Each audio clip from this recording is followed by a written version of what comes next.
I've been a comedian for over 17 years. I got into this podcast shit because I think I've done everybody podcast about in the business. At one point, they was calling me a podcast hoe, Chris. You were out there just podcast after podcast after podcast. Yes, I've done Joe Rogan, Marc Maron, Bert Kreischer, Ari Shaffir, Tom Segura. I don't know how many times. Name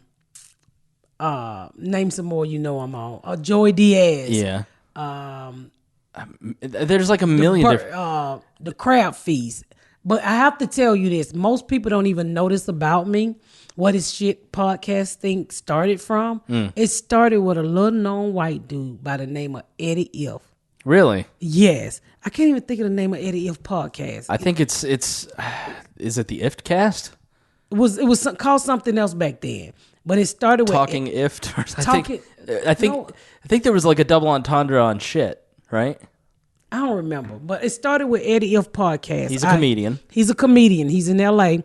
And a friend of mine here in Indianapolis was like, Miss Pat, this guy wants you to be on a podcast, and he wants somebody who tell real life stories. And I looked at him and I said, what the fuck is a podcast? He's like, oh, you just sitting around with mics talking to people. I said, talking to who? And then he pulled up Eddie's picture. I was like, what the fuck am I going to talk to this white boy about? He's like, oh, Miss Patty would love to hear your stories. And I was like, I don't really want to do this shit. And he was like, well, go do it, Miss Pat. I think it'll really help you.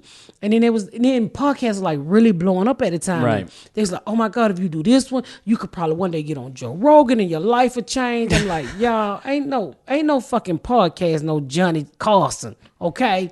Oh, how wrong you are. Oh, how wrong I fucking was. Right. I did Eddie If, and I go over to his house, and it's sitting there, all of these, young white boys in their 20s and shit, and they drinking and smoking weed, and they fucking, it was the weirdest shit, because I'm a mother. Yeah. And I think one guy had his nut sacks out. Wait, what? I want to think one of them had I've been on so many, somebody had their nut sacks out. I think it was Eddie If. And they were just wild the fuck out. And I'm sitting there talking, and they talking about sex. And I'm like, I'm a grown ass woman. I'm not about to tell you fucking kids about no sex. Right. And if I'm not mistaken, I think I asked about squirting. Right. Okay. You don't strike me as like an Amy Schumer who talks a lot about sex. So like squirting doesn't. I didn't even know you could squirt. Really? Okay. Yeah. I've been married a long time. It's just the same move, right, up and down, and we fall asleep. Right. So I'm like, what the fuck are you white boys talking about? And then you had to go. Then I kind of got in. I just kind of went with the flow, and I remember leaving there feeling so fucking dirty. Like I had just fucked 5 white boys and just threw them out the back door. This is some crazy shit. And so I ended up he asked me to come back on, and then somebody heard it, and everybody's like, oh my God. They just started sharing me. You got to put her on, and you got to put her on. And people just started sharing me from one podcast to another one. And I just really passing you around. They was passing me around. Thank God I got on a panty liner. And then I remember ended up meeting Ari Shaffir. That was interesting. I would imagine. Yeah, because he's Jewish, and only Jew I ever knew was Jesus Christ.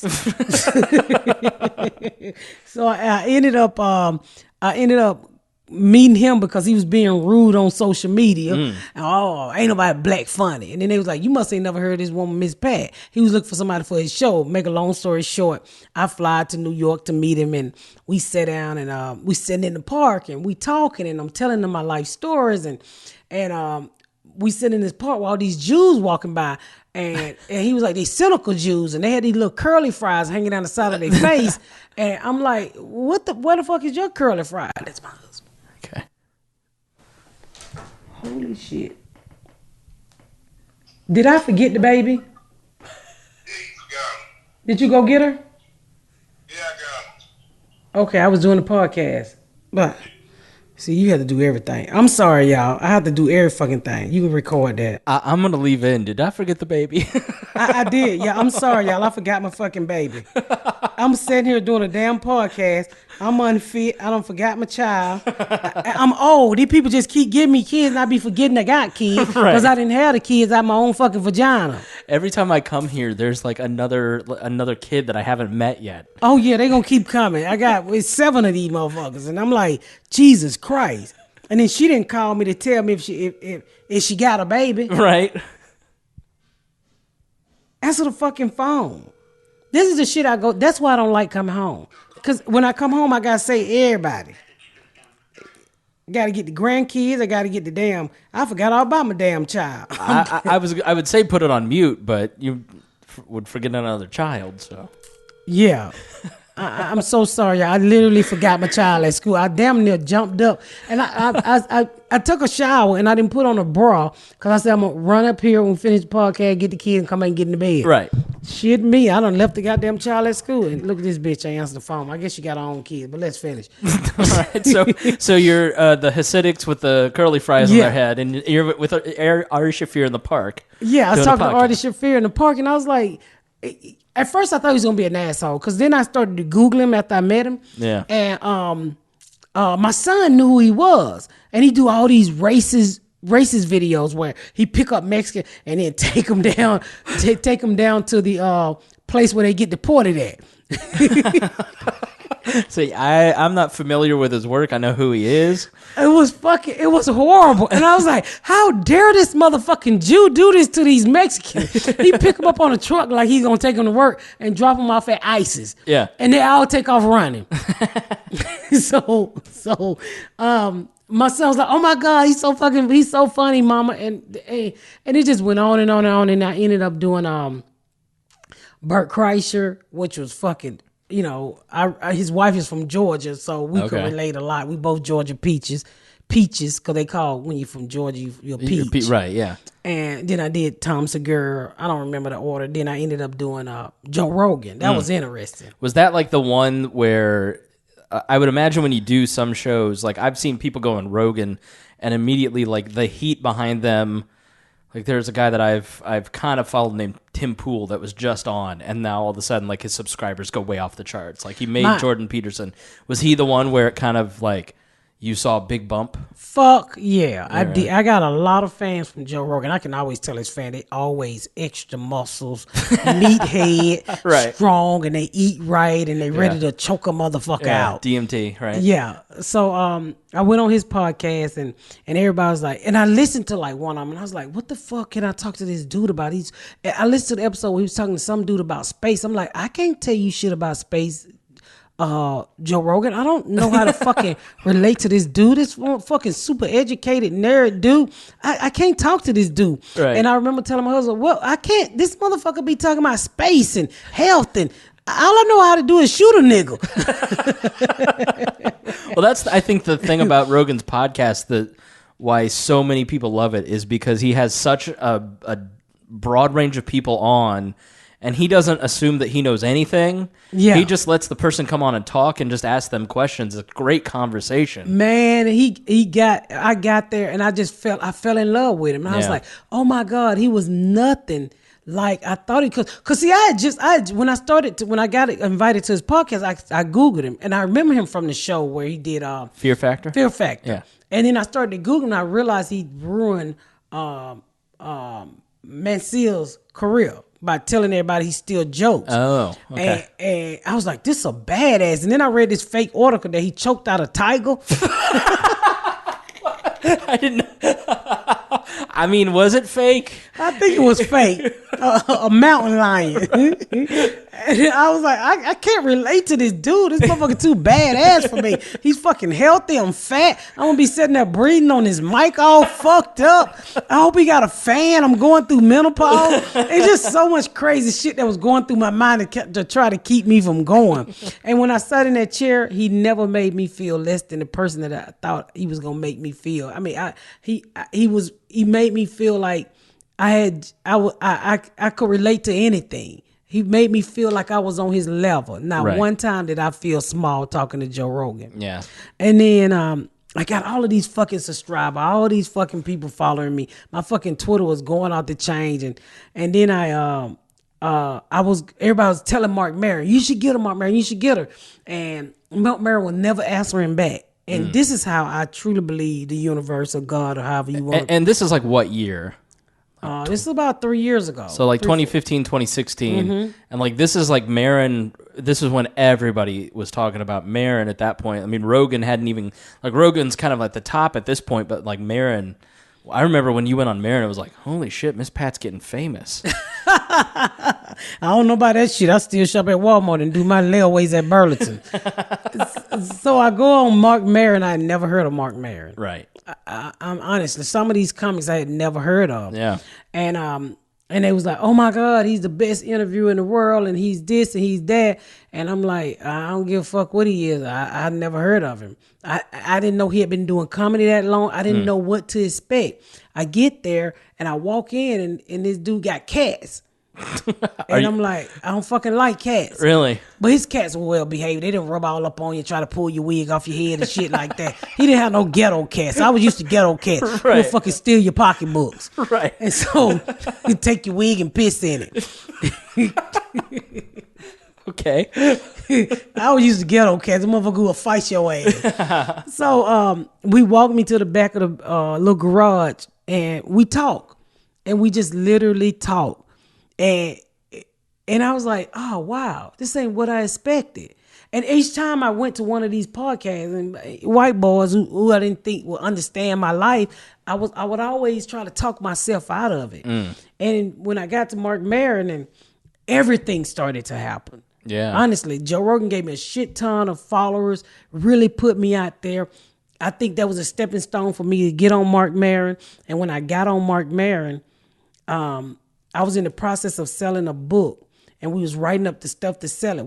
We asked Marc Maron to hold it. He released it on a Monday. I sold my book that Tuesday night to HarperCollins. Damn. That was my Marc Maron. Really, all of these podcasts, but Marc Maron was the cherry on top. Yeah. To me getting a lot of shit. Honestly, after I did Marc Maron, 6 studios called me in to develop a TV show. 6 fucking networks. That's amazing. Yes, I had so many meetings after that. I heard you on Marc Maron. I'm like, what the fuck? And I ended up, my very first deal I was in with New Regency, which didn't work out. They heard me on Marc Maron too. And then that week I had a meeting with New Regency.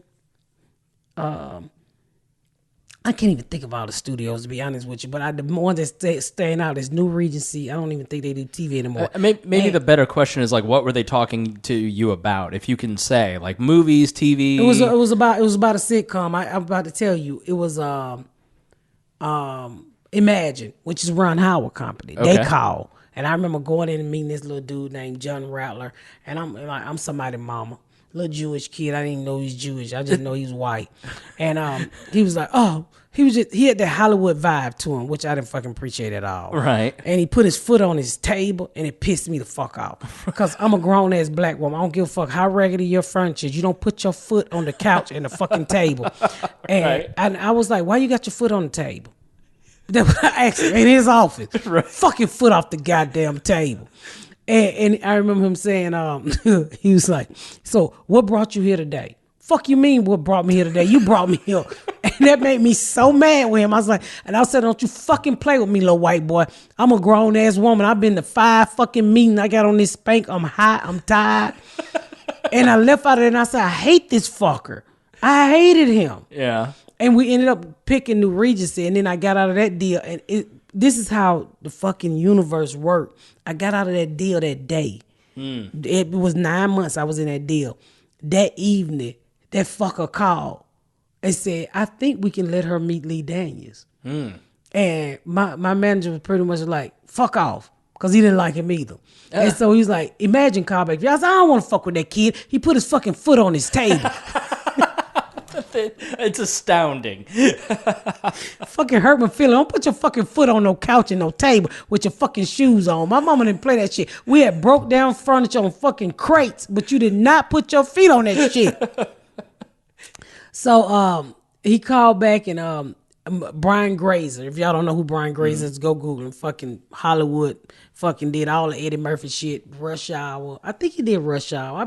Before I put that out, I better Google that. Did a whole bunch of shit with Eddie Murphy. And he's the man. He's Ron Howard partner. Right. he ended up calling my manager and said, well, we really would like to, let Miss Pat meet Lee Daniel. And I was like, what am I meeting Lee Daniel for? The dude with the pajamas on? Because he used to always walk around in pajamas. I didn't know that. What has Lee Daniels done? Like what? Butler. He done The Butler, Precious, Empire, Star, fucking so many other movies on that you've seen. Right. Monster Ball. Okay. Yeah. That's what Halle Berry got a fucking Oscar for. Yeah, so legit as fuck. Legit as fuck. Yeah. And so my manager was like, I think you should listen to him. Go, listen to him. So I live here in Indy, and I said, okay, I'll go up to New York. Up to Chicago and meet him. And I went up there to meet him, and I just fucking fell in love with him. Mm-hmm. And I was like, oh my God, he's fucking real. I think he can get it. Yeah. And we sat down and talked, and I was like, this is it. Because I had also met with Gingy Cohan from Orange is the New Black. I had met with a lot of people through that podcast that I released with Marc Maron. That's crazy. Yeah, she was one of them. Gingy Cohan is so fucking nice. Yeah. And so I went and met with Lee Daniel, and I ended up saying, I think we can do this. And we sat down, and here we is 3 years later. We just sold my show to Hulu. Oh, wow. Congratulations. Yeah. That's awesome. Well, thank you. So if you don't know me, you go back and listen to some of those guys' podcasts, because I think if I had to sleep with everybody, I got about 35 white babies out there somewhere. Well, I think you'd be aware of the I mean, literally that I left behind. Yeah. If I have a baby now, that motherfucker gonna have to keep it. I can't deal with no more goddamn children with these crack babies I got at this house and all these other babies I got at the house. Well, I think, in your first episode, you want to kind of introduce maybe what we're going to talk about here on the episode and where you came from, because you didn't quite have a normal life, quote unquote. I didn't have a normal life. So people are going to be kind of surprised when they hear future episodes, I think. Well, I'm from, let me give you a little bit of background on me if you're not familiar with who comedian Miss Pat is. I'm from the inner city of Atlanta. I used to traffic cocaine. Well, crack. I don't know if it's trafficking. I just put it in my pocketbook and tuck it to my trap and cut it up. But according to the Clintons and the Bushes, that was trafficking. So, right. But me, I wasn't in traffic with it. It was in my purse or right. either in my underwear. So I used to sell drugs. I had 2 kids by the time I was 15. Got shot a couple times. Went to prison, and then here I am today. But a little bit more in-depth background on me. I sold drugs, had a very interesting life. Yeah. With those 2 kids in the midst of selling drugs, got shot. Dude shot my nip off. I'm so tired of telling that story.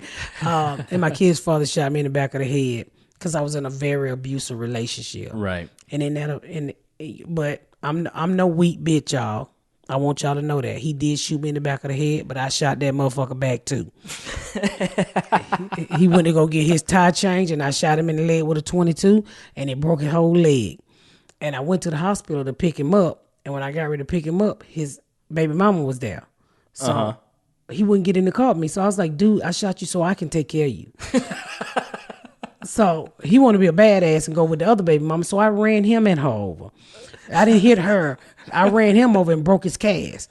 And they took him back in the hospital. And so I snuck in the emergency room and I whispered in the ear. I said, I'm the one who gonna write on your cast first, bitch. Not that bitch. If she wants you at her house, she needs to shoot you in the other leg when this leg get well. I don't think I've heard this story before. I've read the book. I don't think that made the book. So how? That tells you what a great book Rabbit is. When that story wasn't good enough to make the book. Jeez. Yeah. But we should maybe. I have a book out. I do have a book out called Rabbit. Oh, I have a book out called Rabbit, and I'll tell you about that when I come back after this break.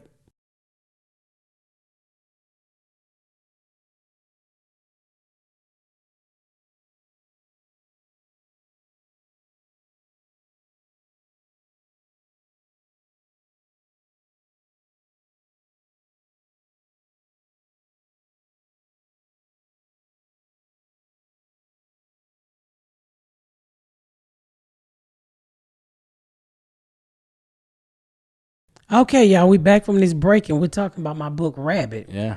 Yeah, I'm an author. It's a really great book, y'all. It's got 5 stars on Amazon. It was nominated for an NAACP Image Award.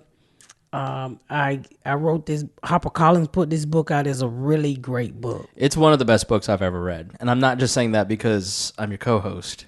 But I've known. Don't lie to me. I've known you. Well, I wouldn't. I've known you for years, and I've heard you on Bob and Tom, and that's how we met, through Bob and Tom. And I read the book, and I went, I can't believe anybody lived through any of this. But it's funny, and just there's so many great stories in it. So I really enjoyed it. It's all 100% real too. Yeah. I didn't make up shit. I didn't put no fluff in there. I didn't play. I wanted to tell the real deal. And it's what's crazy, when we first wrote this book, it was another version of this book. And HarperCollins like, no, bitch. People would be crying, falling in the street reading this shit.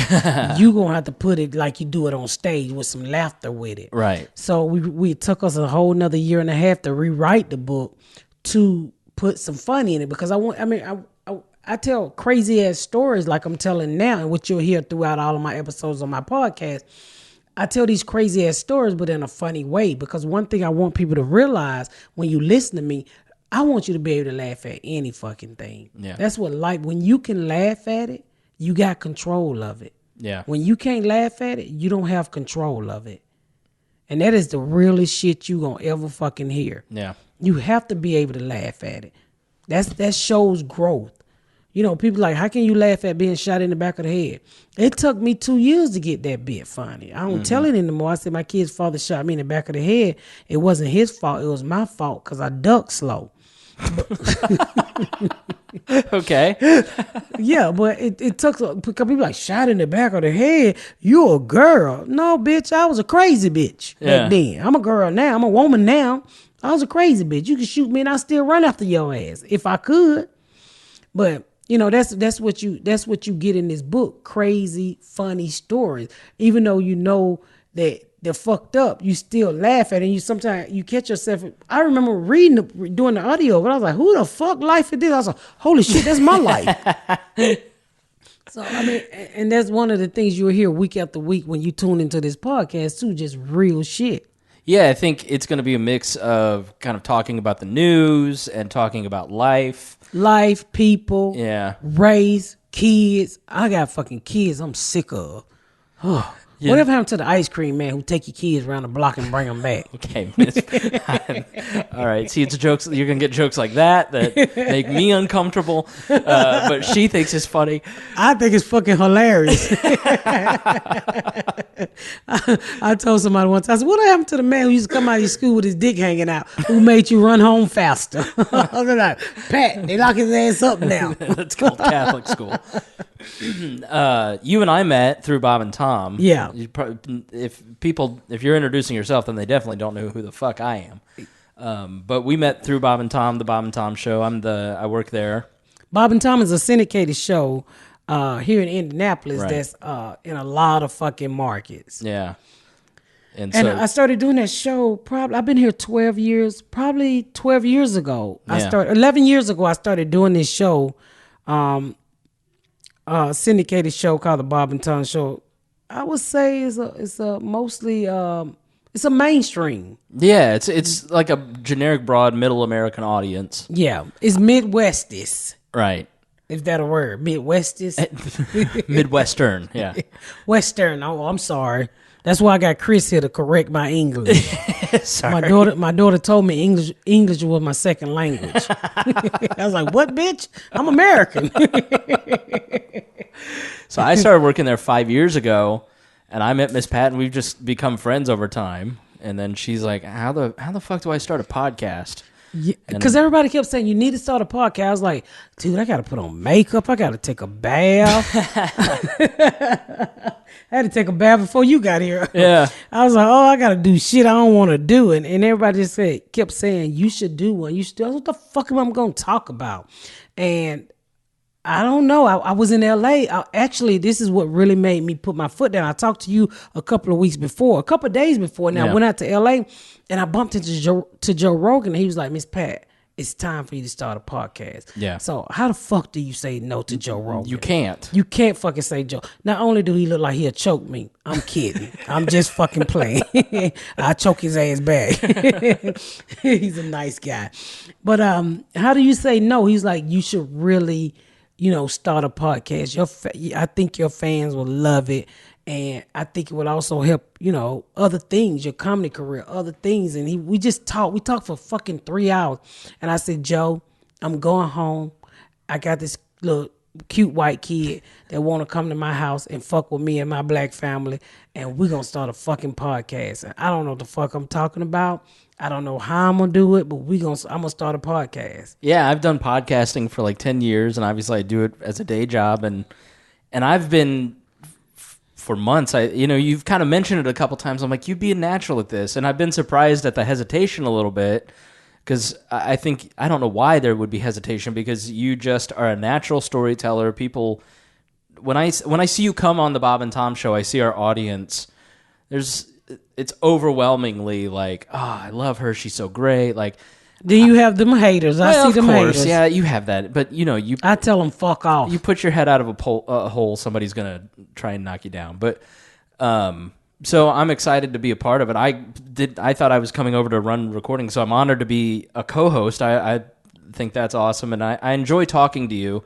You live now where I grew up. Yeah. And which is a very white suburban town in Indiana. Very, very white. Very white. I think it's 3. It used to be just me, the white black person. I think we got about 3 or 4 of us in the neighborhood. Well, now. We didn't even know this, but we had met years ago. I came to your house and ate at your brother graduated with my son. Yeah. And I remember you being there, but I don't remember you like that. Yeah, I just remember going, my brother has black friends. This is so progressive. And my son, when I told my son your last name, he was like, the fat white kid with the glasses? I'm just chubby now. He lost a lot of weight. And I was like, you never gonna believe this shit. His brother do a fucking podcast with me. He was like, for real? I remember his brother. But I've always enjoyed talking to you because you come from a place that I have never been exposed to in my life. I don't understand. You come from a place I've never been exposed to, and I didn't understand. Yeah, and I think we come from 2 different worlds, and I've just always enjoyed, like, when you're in the green room and we're having conversations, we enjoy talking to each other, so I think it's going to be fun kind of getting to know each other a little bit better and then have conversations about our different worldviews, because, I mean... I come from a white male, middle-class suburban I tell you one thing perspective. That shocked me when I moved here, you guys. When I first moved to this all-white neighborhood, I lived in an apartment before I built this house. My neighbors knocked on the door and gave me a cake. Yeah. And I'm from the hood. One thing you don't do is you don't come to nobody's house and knock on their fucking door and give them food, which was shocking to me. And I called my girlfriend who lived in a white neighborhood, and I was like, bitch. You ain't gonna believe this. She was like, well, I was like, this white lady just gave me a cake. Should I eat it? She's like, girl, eat that cake. They just don't want you to break in their house. And it was one of the best fucking cakes I had ever eaten. And she was like, she baked me the cake and said, I know it's hard moving from one state to another one. And I knocked back on that bitch. So I was like, I'm still depressed. Can you make me another chocolate cake? Any place we've ever moved in this town, a neighbor has brought us something like, I don't know. So I think it'll be interesting to have conversations over time to learn from each other, having 2 completely different backgrounds, but then also having this common location, this common reference point of where you live now and where I'm from. Which is weird. Which is very odd, yeah. And like when I first moved here, they had corn everywhere. Yeah. So I'm from the South. I'm from Atlanta. Never seen corn like that in my life, other than the movie Children of the Corn. So 5 minutes west of here, it's agriculture. Well, I know that now. Yeah, I mean, that has to be a weird. So when I first moved here and I was going to the apartment to rent because we was going to build immediate because we was like, we ain't moving again. And so we ride by all of these cornfields. Well, I didn't know there was cornfields. So I tell the guy, the realtor, I was like, sir, I don't want to move here. He's like, why? I was like, these people don't cut their fucking grass. He's like, he literally pulled over and he turned pink. And I had a straight face. I said, what the fuck are you laughing at? I don't live around people who don't cut their grass. Right, yeah. I said, my old neighbors cut their grass. These people need to cut their fucking grass. He said, ma'am, that's corn. I said, what the fuck y'all need with all that goddamn corn, man? That's amazing. How did you end up in this town? Like, I don't think I've ever asked you that. Like, how did you go from Atlanta to here? Well, my husband works at Allison, which is General Motors. Right. So they gave him a list of area where, and I'm not lying to you, what good schools was, right, and where not to fucking go. Right. So I'd never been to Indiana a day in my life. Yeah. And so they gave us lists of like really good school systems and what was close to the airport. And so when I called this realtor dude up, I was like, hey, we want to build a house. Well, I'm getting an apartment, da-da-da. And he was like, oh, this is a growing community. Da-da. I don't want to say my community because I don't want y'all out here fucking with me. He's like, this is great by the airport. And so it ended up, no, I know what it was. I found an apartment that was close to the airport. Okay. And they gave a discount because my husband worked there. And I'm all for the discount because I was a coupon. I'm all for fucking saving $1. So when the realtor picked me up, he was telling me about this community. It's a building. My subdivision wasn't even here then. Yeah. All this place is growing and we get in the mall and da-da-da. And so nobody ever said it was all white. I didn't realize it was all white till 2 days after I walked out my door. I was like, what the fuck is the black people and the Mexican and the people still? No, it is. When I was in school and I graduated 2002 and it was 98% white and the 2% was Muslim, because there's a big denomination here. And so I don't think I had a black classmate. And the thing about this town is like it's all white, but it's a Quaker thing. Like it was big in the Underground Railroad, so like we were always taught like don't treat black people differently. So for me it's kind of confusing to grow up and live in a totally different world and be confronted with racial issues because we were always taught don't treat anybody differently regardless. But that's hard when you don't know any black people. Yeah, like how do I treat somebody that I ain't never seen? I've never tested this theory out. I never tested this theory out.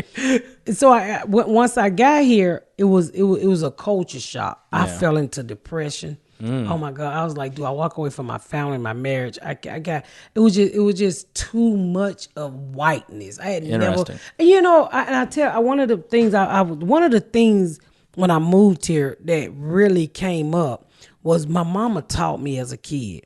She said, Pat, this is what scared the shit out of me. Because after I did Bob and Tom and my fan base started to turn white, which scared the shit out of me. And the reason why it scared the shit out of me, because I had never had any really dealing with white people other than the police or the caseworker. Right. So my mama taught me as a kid, she said, Pat, white people are better than you. Never look them in the eye and they're the fucking devil.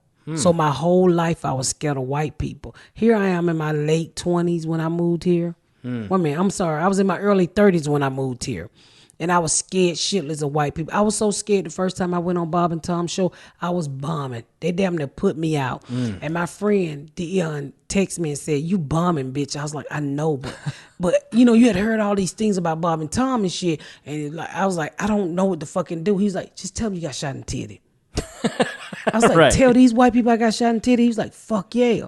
And that's what saved me on Bob and Tom. Yeah. But I was so fucking scared because that little bell was ringing off in my head. They're better than you. They're better than you. Never look them in the eye. They're a fucking devil. So I had that slave mentality, and white people probably don't even notice in black people when they look down. That comes from slavery. Never. No, it's not even a consideration. But it come from our ancestors, I think. It just, it to me, it showed weakness. And I would always look down because I was scared of white people. I was literally scared of them from what I was taught from my mama. So when I got here and my fan base turned white, and I told my husband one night, and I had turned it into a bit I used to do. And I said, these fucking white people scaring the shit out of me. I don't know why they my fans. How they get this shit I'm talking about. He's like, what's wrong? Well, I said, I don't know why they like me. And then I told him, I said, my mama said they better than me. Never look them in the eye and they're the devil. My husband was like, Pat, your mama is fucking stupid.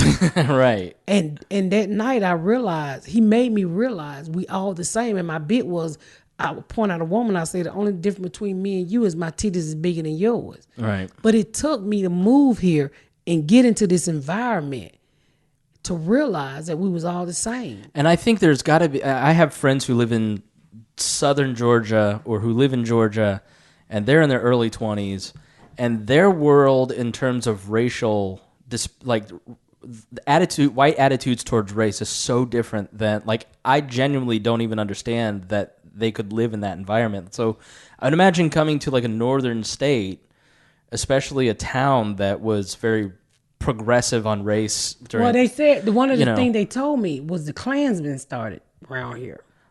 So, and they told me, they was like, don't go to Martinsville. Yeah, that's it. Yeah, we'll have to talk about that some other time, because that's Martinsville. There was definitely, this was a Klan state in the 1920s, but the Klan in Indiana was anti-Catholic more than it was anti-black, because there weren't a lot of black people. Like my great-grandparents, when they came to Indianapolis in the 70s, a black guy got on the elevator, and my great-grandmother goes, Miles, there's a black person. Because it was like the second or third time she'd ever seen a black person in her life. Because she was from Southern Indiana. It just wasn't, like for somebody who was born in 1911 in Indiana, you weren't exposed to people of different cultures. You spoke German. So I think I'm interested to talk about this more on like a future episode, just because I am curious about how your views on white people have progressed since you've been here. It's progressed a lot now. Yeah. I've been here 12 years, and I'm glad that I was exposed to white people, because my whole life I thought you was the devil. Right. And then I realized by living here in Indiana in a white community, devils come in all forms. But as a kid, I was taught you was the devil. Yeah.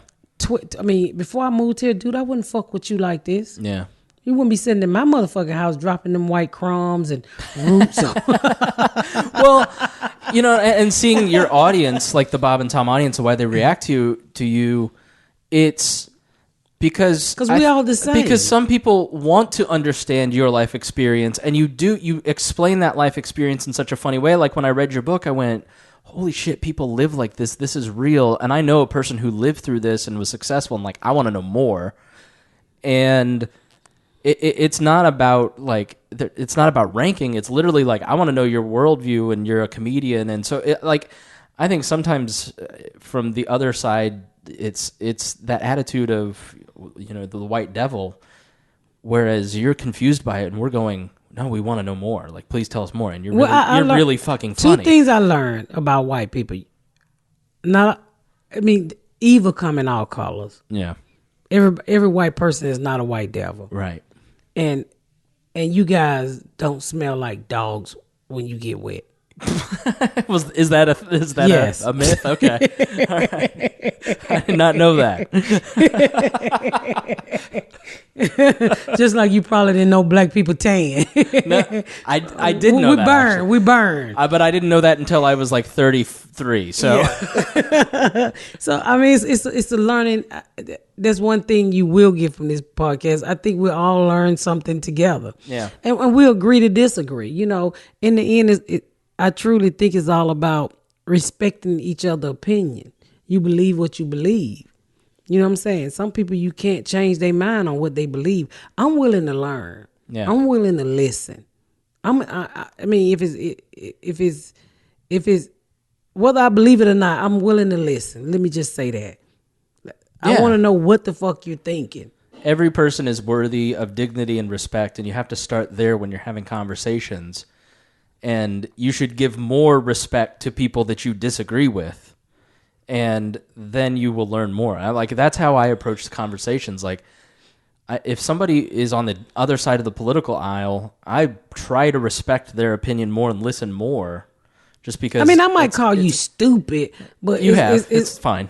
I'm over it. You call me something. You stupid. You put the wrong price on there. But it's truly out of love, you know. But it's nothing wrong with disagreeing with each other. In the end, it's all about respect. And I think I truly hope that's what we can show here on this podcast.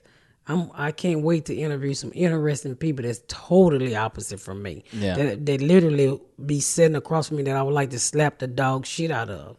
But in the end, it's all about respect. That's your fucking opinion. Yeah. And that's what's great about this country. You get to have your fucking opinion. Right. We're not rude about somebody who say we all got to eat and think the same. And let's keep it that way. I sure hope so. I fucking hope so. We will see. We will see. Until next time, y'all. Until next time, y'all, make sure y'all tune into the next episode of the Patdown. Thank y'all so much for listening, y'all. This I've been Miss Pat and Chris Spangle. Chris Spangles, y'all. Like the Star Spangled Banner. Without the D. Without the D.